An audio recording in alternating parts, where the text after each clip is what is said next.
जय हिंद दोस्तों। स्वागत है आप सभी का रेडिएंट आर्मी एकेडमी के यूट्यूब चैनल पर। मैं अभिनव आपका दिल से अभिनंदन करता हूं। हम लोग जीडी मॉडल सेट 65 को डिस्कस करने वाले हैं। चलिए तो शुरू करते हैं। हमारा सबसे पहला सवाल है, लोथल किस युग का ऐतिहासिक स्थल है? तो ये जो लोथल है हड़प्पा सभ्यता का एक शहर था। हड़प्पा सभ्यता को सिंधु घाटी सभ्यता भी कहा जाता है। तो लोथल किस युग का ऐतिहासिक स्थल है? तो सिंधु घाटी युग का ऐतिहासिक स्थल है और ये लोथल गुजरात में पड़ता है। साथ ही साथ लोथल भोगवा नदी के किनारे बसा हुआ था। भोगवा नदी के किनारे। साथ ही साथ लोथल को मिनी हड़प्पा भी कहा जाता है, मिनी हड़प्पा। और लोथल में सिंधु घाटी सभ्यता का बंदरगाह भी था। बंदरगाह का मतलब होता है जहाँ से सामान को ले जाया जाता है, आया जाता है, उसको बंदरगाह कहा जाता है। चलिए अगले सवाल की ओर बढ़ते हैं। आय का सवाल है, निम्नलिखित में से किस एकमात्र भारतीय को अर्थशास्त्र के लिए नोबेल पुरस्कार मिला था? तो अर्थशास्त्र में नोबेल पुरस्कार अमर्त्य सेन को मिला था और वो भी 1998 ईस्वी में इनको नोबेल पुरस्कार मिला था। अगर इनको भारत रत्न भी इनको मिला था जस्ट एक साल बाद 1999 में इनको भारत रत्न से सम्मानित किया गया था। चलिए अगले सवाल की ओर बढ़ते हैं। नेक्स्ट क्वेश्चन है, थॉमस कप किस खेल से जुड़ा है? तो थॉमस कप बैडमिंटन से जुड़ा हुआ है। और ये थॉमस कप अगर बात करें 2022 का थॉमस कप बैंकॉक में हुआ था और भारतीय टीम ही इस कप को जीता था। चलिए अगले सवाल पे आते हैं। नेक्स्ट क्वेश्चन है, हिंदी दिवस कब मनाया जाता है? तो हर एक साल भारत में हिंदी दिवस 14 सितंबर को मनाया जाता है और ये 14 सितंबर को हिंदी दिवस इसलिए मनाया जाता है कि हिंदी के प्रचार प्रसार के लिए हिंदी दिवस मनाया जाता है, वो भी 14 सितंबर को। चलिए अगले सवाल पे आते हैं। नेक्स्ट क्वेश्चन है कि गोल गुंबज कहाँ है? तो गोल गुंबज कर्नाटक के बीजापुर में स्थित है और ये गोल गुंबज जो कर्नाटक में है ये मोहम्मद आदिल शाह का मकबरा है। मोहम्मद आदिल शाह का मकबरा है और ये बीजापुर में है। चलिए अगले सवाल पे आते हैं। नेक्स्ट क्वेश्चन है, भारत छोड़ो आंदोलन किस वर्ष शुरू हुआ? तो भारत छोड़ो आंदोलन 1942 ईस्वी में शुरू हुआ था। 8 अगस्त 1942 को इसका प्रस्ताव पारित हुआ था और ये 9 अगस्त से भारत छोड़ो आंदोलन शुरू हो गया था। गांधी जी के द्वारा शुरू किया गया एक आंदोलन था। अगर बात करें इसके प्रारूप को कौन तैयार किया था, कौन तैयार किए थे? भारत छोड़ो आंदोलन के प्रारूप को पंडित जवाहरलाल नेहरू तैयार किए थे। चलिए नेक्स्ट क्वेश्चन पे आते हैं। अगला सवाल है, भारत की 5वीं पंचवर्षीय योजना का कार्यकाल क्या है? तो 5वीं पंचवर्षीय योजना का कार्यकाल 1974 से 1979 है। अगर पंचवर्षीय योजना की शुरुआत की बात करें तो ये 1951 ईस्वी में 1951 ईस्वी में इसकी शुरुआत हुई थी। 1951 से 1956 ये प्रथम पंचवर्षीय था। अगर दूसरे की बात करें तो 1956 से ये 5 वर्ष का होता है तो ये 1961 था। अगर तीसरे की बात करें तो 1961 से ही 1966 था। और बीच में क्या होता है, योजना अवकाश आ गया था, इसको भी ध्यान में रखना है। 1966 से 1969 को योजना अवकाश के रूप में जाना जाता है। अगर चौथे की अगर बात करें तो 1969 से 1974 चौथी पंचवर्षीय योजना थी और 5वीं 1974 से 1979 थी। और इस 5वीं पंचवर्षीय योजना में गरीबी हटाओ का नारा दिया गया था और अभी वर्तमान में पंचवर्षीय योजना को नीति आयोग के नाम से जाना जाता है। 2014 ईस्वी में पंचवर्षीय योजना का नाम बदलकर नीति आयोग कर दिया गया था। चलिए नेक्स्ट क्वेश्चन पे आते हैं। आगे का सवाल है, लोकसभा में शून्यकाल कितने समय का होता है? तो शून्यकाल 1 घंटे का होता है और ये 12 बजे से 1 बजे के बीच का जो समय होता है वो शून्यकाल का समय होता है। प्रश्नकाल के तुरंत बाद शून्यकाल शुरू होता है। चलिए नेक्स्ट क्वेश्चन पे आते हैं। और ये शून्यकाल का अर्थ होता है निर्णय का समय। अगर इसके अर्थ की बात करें तो निर्णय का समय इसको कहा जाता है। चलिए नेक्स्ट क्वेश्चन है हमारा, साउथ अफ्रीका की मुद्रा क्या है? तो साउथ अफ्रीका के का जो मुद्रा है उसको रेंड कहा जाता है। अगर क्यात बात करें तो म्यांमार की मुद्रा को क्यात बोला जाता है और डॉलर अभी वर्तमान में लगभग 20 से अधिक देशों में डॉलर मुद्रा चलता है। अगर जैसे बात करें तो अमेरिका हो गया, ऑस्ट्रेलिया, कनाडा, सिंगापुर, ऐसे लगभग 20 से ज़्यादा कंट्री है जहाँ पर डॉलर चलता है।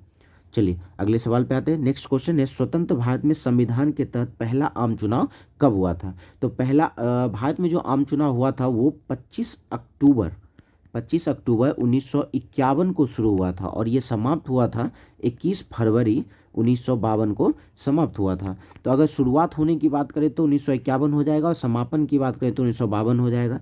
तो हमसे पूछा गया है कि संविधान के तहत पहला आम चुनाव कब हुआ? 1951-52 में आम चुनाव करवाया गया था।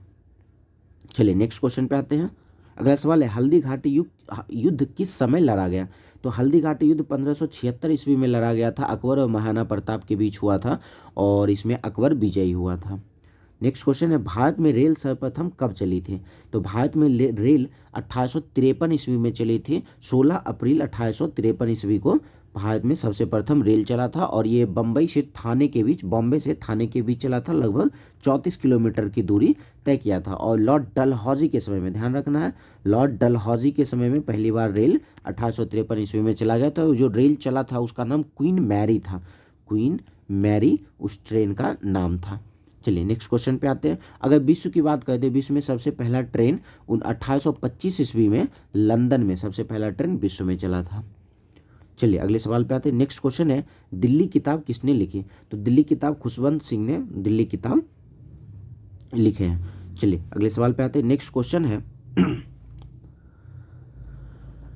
पंचशील समझौता इन देशों से संबंधित है। ये जो पंचशील समझौता है, भारत और चीन के बीच ये पंचशील समझौता हुआ था और ये 29 अप्रैल 1954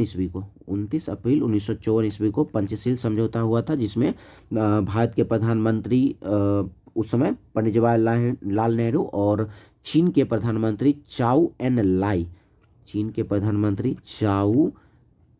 एन लाई दोनों इस समझौता पर हस्ताक्षर किए थे। चलिए नेक्स्ट क्वेश्चन पर आते हैं। नेक्स्ट क्वेश्चन है, अंतरिक्ष में जाने वाले पहले भारतीय कौन थे? अंतरिक्ष जाने वाले पहले भारतीय राकेश शर्मा थे, जो 1984 ईस्वी में अंतरिक्ष में गए थे। नेक्स्ट क्वेश्चन है, क्लोरीन 35 और क्लोरीन 37 को क्या कहा जाता है? ये ऊपर में जो रहता है ये द्रव्यमान संख्या होता है और जब ये द्रव्यमान संख्या अलग है, तो अगर ये द्रव्यमान संख्या जिसका अलग होता है, द्रव्यमान संख्या अलग होने का मतलब है कि इसका परमाणु संख्या समान होगा। जिसमें परमाणु संख्या समान और द्रव्यमान संख्या अलग होता है उसको आइसोटोप कहा जाता है, समस्थानिक कहा जाता है। अगर वही परमाणु संख्या अलग और द्रव्यमान समान होता तो उसको आइसोबार कहा जाता, समभारिक उसको कहा जाता है। और आइसोमर में क्या होता है? तो आइसोमर में होता है कि उसमें अनुसूत्र समान होता है और गुण में अलग होता है, इसे आइसोमर कहा जाता है। चलिए नेक्स्ट क्वेश्चन पर आते हैं। और अगर इस समस्थानिक की बात करें, ये जो आइसोटोप था समस्थानिक था जिसमें परमाणु संख्या समान होता है, इसमें ये कह सकते हैं कि प्रोटॉन की संख्या भी समान होती है। प्रोटॉन की संख्या समान और न्यूट्रॉन की संख्या अलग होती है। इस तरीके से इसका बार बार ये सवाल बनता रहेगा, समस्थानिक और समभारिक पे, आइसोटोप और आइसोबार पे। चलिए नेक्स्ट क्वेश्चन है कि लेड ऑक्साइड का सूत्र क्या है? तो लेड ऑक्साइड का सूत्र Pb3O4 होता है, लेड ऑक्साइड का सूत्र। चलिए नेक्स्ट क्वेश्चन पर आते हैं। हीलियम की परमाणु संख्या क्या है? तो हीलियम की परमाणु संख्या 2, हाइड्रोजन 1 और हीलियम का परमाणु संख्या 2 है। चलिए नेक्स्ट क्वेश्चन पर आते हैं। नाभिकीय सिद्धांत किसने दिया? तो ये जो नाभिकीय सिद्धांत है रदरफोर्ड ने दिया था, रदरफोर्ड दिए थे नाभिकीय सिद्धांत। और इन्होंने इसमें ये कहा था कि जो नाभिक के चारों ओर होता है, ये नाभिक के चारों ओर इलेक्ट्रॉन तेज गति से इसमें चक्कर लगाते रहता है और बीच में प्रोटॉन और न्यूट्रॉन ये नाभिक में रहते हैं, साथ ही साथ इलेक्ट्रॉन इसके चारों ओर चक्कर लगाते हैं। और इसका ये कंपैरिजन जो है ये सौरमंडल से किए थे। मतलब ये बीच में जो सूर्य है ये नाभिक है और सारे ग्रह इसके चारों ओर जो चक्कर लगा रहे हैं वो इलेक्ट्रॉन की भांति चक्कर लगा रहे हैं।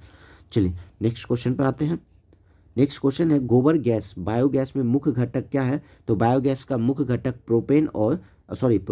मीथेन और प्रोपेन बायोगैस का मुख्य घटक है। नेक्स्ट क्वेश्चन है, नीले लिटमस पत्र से CO2 गुजारने पर किस रंग का हो जाता है?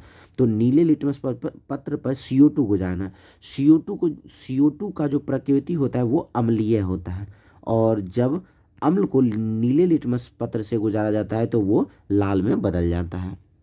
चलिए अगले सवाल पर आते हैं। नेक्स्ट क्वेश्चन है, लौंग प्राप्त होता है, लौंग पुष्पकली से प्राप्त होता है। अगले सवाल पे आते हैं। नेक्स्ट क्वेश्चन है, निम्नलिखित में से कौन सा अंतःस्रावी ग्रंथि नहीं है? अंतःस्रावी ग्रंथि नहीं। अगर पिट्यूटरी की बात करें तो अंतःस्रावी ग्रंथि है। थायराइड भी अंतःस्रावी ग्रंथि, ये पिट्यूटरी मस्तिष्क में पाया जाता है। थायराइड गला में पाया जाता है जो अंतःस्रावी ग्रंथि है। और एड्रीनल जो किडनी के ऊपर पाया जाता है अंतःस्रावी ग्रंथि है। और ये पेंक्रियाज ये मिश्रित ग्रंथि है, इसको पेंक्रियाज को मिश्रित ग्रंथि कहा जाता है, ये अंतःस्रावी ग्रंथि नहीं है। चलिए नेक्स्ट क्वेश्चन पर आते हैं। नेक्स्ट क्वेश्चन है, वायरस क्या होते हैं?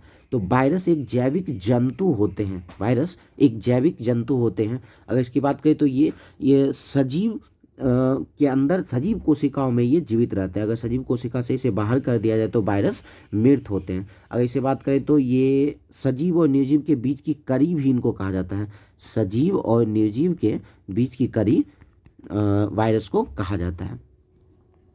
चलिए नेक्स्ट क्वेश्चन पे आते हैं। नेक्स्ट क्वेश्चन है कि मनुष्य में आमतौर पर पाया जाने वाला कवक कौन सा है? तो मनुष्य में पाया जाने वाला रिंग वर्म एक, जैसे प्लेग हो गया, टाइफाइड, ये सब तो जीवाणु है। और रिंग वर्म क्या है? तो एक कवक है जो मनुष्य में पाया जाता है, जिसे दाद, खुजली, ये सारे बीमारी होती है। नेक्स्ट क्वेश्चन है सेरिबेलम नियंत्रित करता है। सेरिबेलम मस्तिष्क का जो सबसे बड़ा भाग होता है वो सेरिब्रम होता है, सेरिब्रम होता है। और जो छोटा भाग होता है वो सेरिबेलम उसको कहते हैं, जो शरीर के संतुलन को बनाए रखता है, सेरिबेलम। और सेरिबेलम को छोटा मस्तिष्क भी कहा जाता है। नेक्स्ट क्वेश्चन है प्रत्येक जीव में उपार्जित लक्षणों के वंशागति के सिद्धांत को किसने दिया था? तो प्रत्येक जीव में उपार्जित लक्षण के वंशागति के सिद्धांत को लेमार्क ने दिया था। चलिए नेक्स्ट क्वेश्चन पर आते हैं। नेक्स्ट क्वेश्चन है रक्त परिसंचरण तंत्र की खोज कौन किया? तो रक्त परिसंचरण तंत्र की खोज विलियम हार्वे ने किए थे। नेक्स्ट क्वेश्चन है चर्म की ऊपरी परत को क्या कहा जाता है? तो चर्म की ऊपरी परत को एपिडर्मिस कहा जाता है। नेक्स्ट क्वेश्चन यदि V वोल्टेज है, I करंट और R रेसिस्टेंस है तो इसमें कौन सा संबंध है? ये ओम का नियम है, V बराबर आई आर होता है। इसको ध्यान रखना है, कभी कभी ओम का नियम पूछ दिया जाएगा तो V बराबर I R, option number D हो जाएगा। चलिए अगले सवाल पे आते हैं। नेक्स्ट क्वेश्चन है कितने डेसिबल से ज़्यादा आवाज़ कानों के लिए कष्टदायक होता है? तो ऐसे इन जनरल बात करें तो लगभग 90 से ज़्यादा डेसिबल वाला जो होता है वो कान को प्रभावित करना शुरू कर देता है। अगर ज़्यादा बात करें तो 130 डेसिबल जो होता है वो मनुष्य के कान के लिए बहुत ही ज़्यादा नुकसान होता है। अगर फैक्ट्री में जो मशीन चलती है उसकी बात करें तो फैक्ट्री में चलने वाली मशीन से जो शोर आती है वो 100 डेसिबल होता है, जो ये भी कान के लिए हानिकारक ही है। अगर हवाई जहाज़ से बात करें तो हवाई जहाज़ जब उड़ान भरता है तो उससे 130 डेसिबल का शोर उत्पन्न होता है।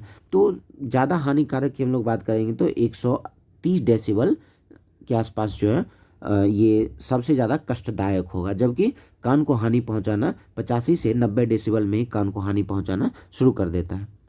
चलिए नेक्स्ट क्वेश्चन पे आते हैं। नेक्स्ट क्वेश्चन है आमतौर पर परमाणु रिएक्टर में शीतलक के रूप में प्रयोग किया जाने वाले वस्तु कौन सा है? शीतलक के रूप में हैवी वाटर, भारी जल का प्रयोग किया जाता है, D2O का प्रयोग किया जाता है। चलिए अगले सवाल पे आते हैं। नेक्स्ट क्वेश्चन है टिंडल प्रभाव प्रकाश के किस गुण से संबंध रखता है? तो टिंडल प्रभाव प्रकाश से संबंधित है, प्रकाश के बिखराव से संबंधित है।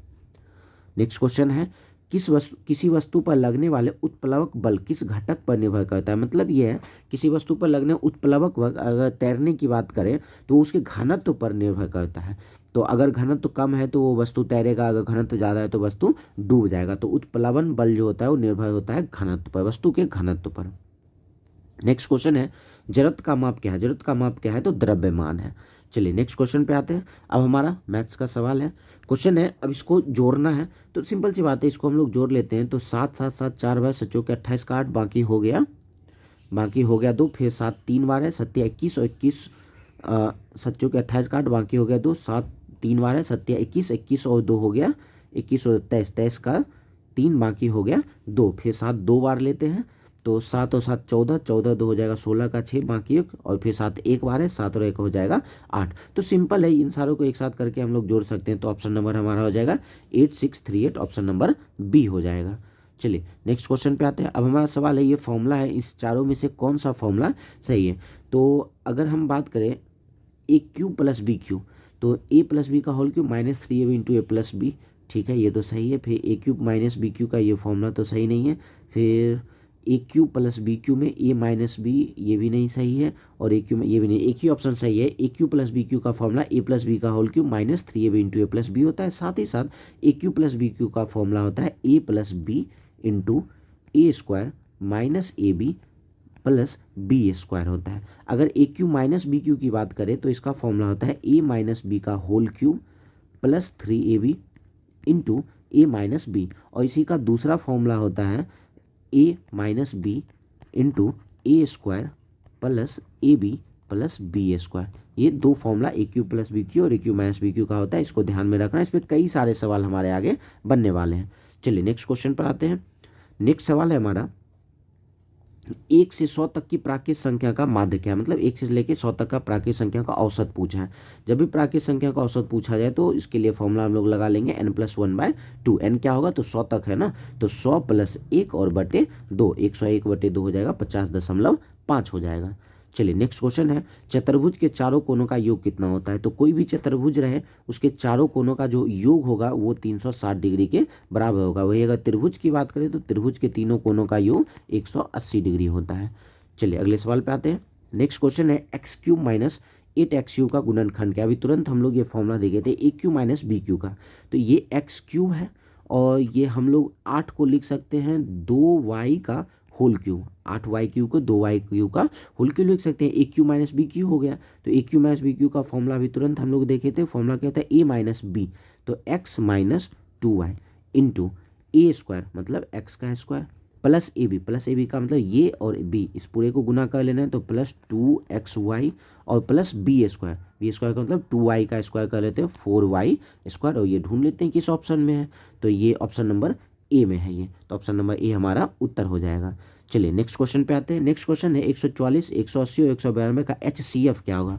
तो HCF क्या होता है, एक ऐसा नंबर जिससे 144, 180 और 192 तीनों में 192 तीनों में भाग लग जाए। तो जिस मेथड से आप बनाना चाहे बना सकते हैं, लेकिन हम क्या करते हैं इस दोनों नंबर का अंतर ले लेते हैं। 180 192 का अंतर है 12 का। अब हम ये कहेंगे HCF या तो 12 होगा या तो 12 का 12 का कोई ना कोई फैक्टर होगा, या तो 12 या तो 12 का कोई फैक्टर। पहले तो 12 से देख लेते हैं क्या इन तीनों में भाग लगेगा। अगर 12 से भाग लग गया तो 12 ही हमारा HCF हो जाएगा। तो 144 में 12 से भाग लग जाता है, 180 में भी 12 से भाग लग जाएगा, 192 में भी 12 से भाग लग जाता है, तो HCF हमारा 12 ही हो जाएगा। चलिए नेक्स्ट क्वेश्चन पे आते हैं। 180 कोण रेडियन में कितना होगा। तो 180 डिग्री का जो होता है रेडियन में पाई इसका मान होता है रेडियन में।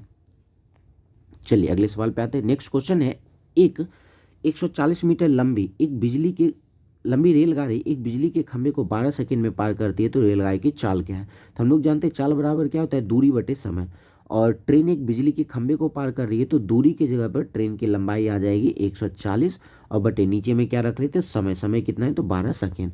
तो ऊपर ही में मीटर में है नीचे सेकेंड में है, लेकिन हमारा ऑप्शन सारा किलोमीटर प्रति घंटा में है, तो किलोमीटर प्रति घंटा में बदलने के लिए क्या करते हैं तो 18/5 से गुना कर लेते हैं। तो 6 से कट जाएगा 3 बार में, 6 से कट गया 2 बार में, 5 दूना 10 और 1 0 खत्म हो गया, 14 या 42 किलोमीटर प्रति घंटा ट्रेन का चाल हो जाएगा। ऑप्शन नंबर सी हो जाएगा। चलिए अगले सवाल पे आते हैं। नेक्स्ट क्वेश्चन है, एक अर्धगोला जिसकी त्रिज्या r है उसके गोलीय पृष्ठ का क्षेत्रफल का सूत्र क्या होगा। तो अर्धगोला का जो पृष्ठ क्षेत्रफल होता है, जिस संपूर्ण गोला का पृष्ठ क्षेत्रफल 4πr² होता है और अर्धगोला का पृष्ठ क्षेत्रफल 2πr² हो जाता है। ऑप्शन नंबर बी हो जाएगा। चलिए नेक्स्ट क्वेश्चन पर आते हैं। अगला सवाल है, वह बिंदु जिस पर त्रिभुज के तीनों माध्यिकाएं मिलती है क्या कहलाता है। जैसे कोई एक त्रिभुज है, माध्यिका का मतलब होता है कि एक लाइन जो त्रिभुज को 2 बराबर भागों में बांट दे। जब तीनों माध्यिकाएं मिलती है जिस बिंदु पर मिलती है उसको केंद्रक कहा जाता है। ऑप्शन नंबर सी हो जाएगा। चलिए अगले सवाल पे आते हैं। सीरीज का सवाल है, 12 से 5 घट गया 7 हो गया, 7 से 2 हो गया तो 5 घट गया, फिर 12 से 7 घटा, 12 से 7 हुआ मतलब 5 घटा, 7 से 2 हुआ मतलब फिर 5 घटा, 2 से -3 हुआ फिर 5 घट रहा है, -3 से -8 हो रहा है फिर -5 हुआ, तो -8 से फिर हम लोग -5 कर लेते हैं तो -8 -5 क्या हो जाएगा -13 हो जाएगा। चलिए नेक्स्ट क्वेश्चन पर आते हैं। अब हमारा सवाल है, इन सभी का गुणनफल है इसके इकाई अंक पर क्या होगा। तो जैसे ही हम देखते हैं कि इकाई अंक पर ये गुणनफल में 0 है, गुना में 0 है, इसका मतलब गुना में जब भी 0 आता है पूरे अंक को ये गुना में 0 बना ही देता है, तो पूरे का पूरा 0 हो जाएगा, तो इकाई अंक पे क्या हो जाएगा 0 ही हो जाएगा। चलिए नेक्स्ट क्वेश्चन है कि 25% का भिन्न क्या होगा। तो 25 और प्रतिशत के बदले नीचे हम लोग 100 दे देते हैं, ये कट जाएगा 25 चौके 100 ऊपर 1 और नीचे 4, क्या हो जाएगा भिन्न 1/4। ऑप्शन नंबर ए हो जाएगा। चलिए नेक्स्ट क्वेश्चन पर आते हैं। नेक्स्ट क्वेश्चन है, tan 45 डिग्री का मान क्या होगा। तो tan 45 का मान, ये तो याद रखने वाली बात है, tan 45 का मान 1 होता है। चलिए अगले सवाल पर है। नेक्स्ट क्वेश्चन है, 7x + 3/2 बराबर 2x + 4 में x का मान पूछा है। तो 2 को इस पूरे से गुना कर देते हैं तो 7x प्लस 3 बराबर 2 गुना 2 4x और प्लस 2 को फिर 4 से गुना करते हैं 8। फिर 4x को इधर तरफ लेके आ जाते हैं, 7x में से 4x माइनस हो जाएगा, क्या मिलेगा 3x। और ये 3 को इधर लेके आ जाते हैं तो 8 में से 3 माइनस हो जाएगा, 5 हो जाएगा, x बराबर क्या मिल जाएगा तो 5/3। ऑप्शन नंबर बी हो जाएगा। तो इस तरीके से हमारा पूरा एक सेट समाप्त होता है। अगर आपको वीडियो पसंद आया तो वीडियो को आप लाइक कर सकते हैं, शेयर सब्सक्राइब कर सकते हैं। साथ ही साथ हमारे कुछ सोशल मीडिया हैंडल है, इनसे आप हमसे जुड़ सकते हैं। चलिए तो मिलते हैं हम लोग नेक्स्ट वीडियो में। धन्यवाद।